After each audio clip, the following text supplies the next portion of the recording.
यांच्यामध्ये लढत चालवली. तिसरा सुद्धा बाद झाला. गाडी प्रेक्षकांच्या आत गेली. सुंदर गाड्या पळताय. पड्याल कडनं बाळालावर पळतोय. सुंदर गाडी पळतीय. लढत आठी आणि तटेची लढत झाली. मागून गाडी आली. मागणं गाडी आली.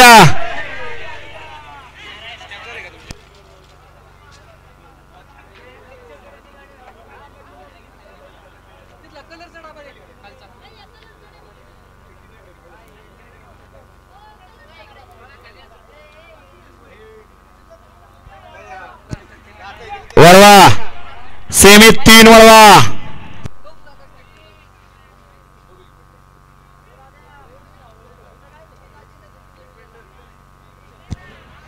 लढत झाली सेमीत 2 मध्ये.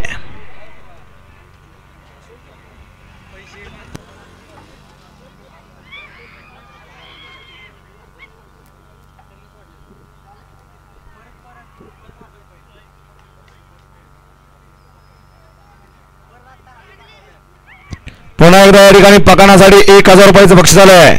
ऑनलाईन आलेलं आहे. चेक करा पकानांना.